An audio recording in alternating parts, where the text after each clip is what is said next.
वनऊज़ु बिल्लाहि मिन शुरूरि अनफुसिना व मिन सय्याति अमालिना मन यहदिल्लाहु फला मुज़िल्ल लहु व मन युज़लिल्हु फला हादिय लहु व अशहदु अन ला इलाहा इल्लल्लाहु वहदहु ला शरीका लहु व अशहदु अन्न मुहम्मदन अब्दुहु व रसूलुहु अम्मा बाद फ़इन्ना खैरल हदीस किताबुल्लाह व खैरल हदी हदी मुहम्मदिन सल्लल्लाहु अलैहि वसल्लम व शर्रल उमूरि मुहदसातुहा व कुल्लु मुहदसतिन बिदअ व कुल्लु बिदअतिन ज़लाला व कुल्लु ज़लालतिन फिन्नार। औज़ु बिल्लाहि मिनश शैतानिर रजीम बिस्मिल्लाहिर रहमानिर रहीम। वमन आरज़ अन ज़िक्री फ़इन्ना लहू मईसतन ज़नक़न व नहशुरुहु यौमल क़ियामति आमा। रब्बि इश्रह ली सदरी व यस्सिर ली अमरी वहलुल उक़दतम मिन लिसानी यफ़क़हू क़ौली रब्बि ज़िदनी इल्मा। मोहतरम सामीन, तमाम किस्म की तारीफ़, किबरियाई व बड़ाई अल्लाह रब्बुल आलमीन के लिए लायक व ज़ेबा है कि जिस पाक परवरदिगार आलम खालिक कायनात मालिक अर्ज़ व समा ने हमें इस मुक़द्दस रात शब कदर की इस फजीलत वाली रात के अंदर इस जगह पर इकट्ठा होने की तौफ़ीक हिदायत फ़रमाई। हम अल्लाह रब्बुल आलमीन से दुआ गो हैं कि इलाहुल आलमीन तो हमारी इस हाज़िरी को कबूल फ़रमा ले और हमारी इबादत जो इस रमज़ानुल मुबारक में टूटी फूटी हैसियत से हुई है रब्बुल आलमीन तो इस इबादत को भी कबूल फ़रमा ले। अल्लाह तबारक व तआला ने इस आयत के अंदर जो आयत सूरह ताहा की मैंने पढ़ी है,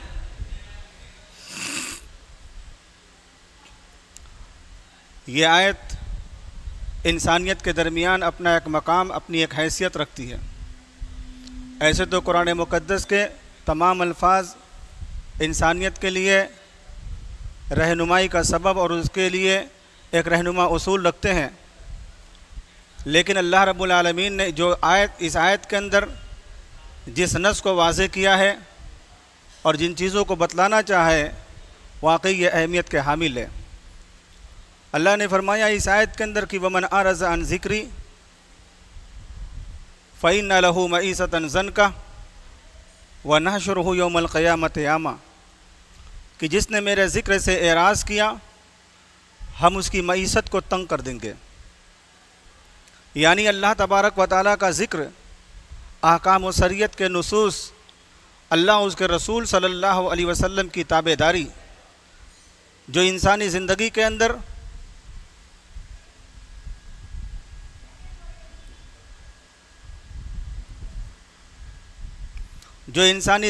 अंदर कामयाबी की ज़मानत रखते हैं, उसके बगैर इंसानियत मुकम्मल नहीं होती, ना ही अपनी सोसाइटी ना अपना माशरा शरीयत इस्लामिया के बगैर अल्लाह रब्बुल आलमीन के नज़दीक मुकम्मल होता है। अल्लाह रब्बुल आलमीन यही बतलाना चाह रहा है कि जिसने भी मेरे ज़िक्र से एराज़ किया हम उसकी मईसत को तंग कर देंगे। यानी सामने की जो दुनिया, मौजूदा हालात, इंसानी ज़िंदगी के जो एटमॉस्फेयर हैं, इसके माहौल और वातावरण के अंदर जो आदमी अपनी ज़िंदगी जीता है, अपनी कसमकस की ज़िंदगी, मेहनत व मशक्क़त की ज़िंदगी, अपने काम काज, अपने कारोबार की ज़िंदगी जो रखता है, इसको गुज़रान कहते हैं। दिन और रात के शेड्यूल को चलने को रोज़ी और मईसत कहते हैं। जब इसके अंदर रुकावट पैदा होती, इंसान बेचैन और बेकरार हो जाता है, लानत व मलामत करता है, वजूहात को खोजता है, मेहनतों को बढ़ाता है। अल्लाह रब्बुल आलमीन ने शराइत को बयान कर दिया इस आयत के अंदर कि जिसने भी मेरे ज़िक्र से एराज़ किया हम उसकी मईसत को तंग कर देंगे। लेकिन आप देखो सही, यही नहीं, जो चीज़ अल्लाह ने दुनिया के अंदर इंसान की तरक्की में रुकावट के असबाब को फ़राहम किए, तो अल्लाह रब्बुल आलमीन ने यह भी फरमाया कि यह ज़िंदगी नहीं बल्कि क़यामत की ज़िंदगी भी, और जब ये इंसान दुनिया से जाएगा इसका हस्र हम अंधों के साथ करेंगे। व नहशुरुहु यौमल क़ियामति आमा, यहाँ तक कि हम इसको अंधा करके उठाएंगे। इसकी गफलत के असबाब को अल्लाह ने इस आयत के अंदर भी वाज़े किया कि इसको पता भी नहीं होगा कि इसकी दुनिया अल्लाह रब्बुल आलमीन के ज़िक्र की वजह से छिनी, इसकी आखिरत भी अल्लाह रब्बुल आलमीन के इनकार करने की वजह से छिनी, यानी अल्लाह उसके रसूल सल्लल्लाहु अलैहि वसल्लम के शरीयत के इनकार पर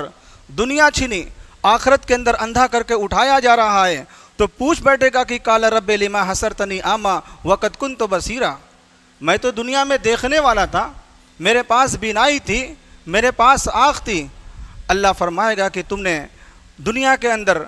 हमारे नुसूस को, हमारी बातों को, हमारे शरीयत के तकाज़े को फरामोश किया था, लिहाजा आज तुम्हें भी फरामोश किया जा रहा है। तो हमारी ज़िंदगी के अंदर ये रमज़ानुल मुबारक के सारे महीने, ये ज़िंदगी के तमाम शेड्यूल,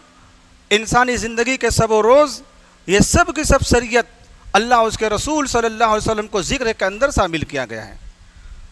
अल्लाह उसके रसूल सल्लल्लाहु अलैहि वसल्लम के ज़िक्र के अंदर शामिल किया गया है। अमली एतबार अलकमा से मैं गुजारिश करूँगा कि वो कुरान पाक की तिलावत करें।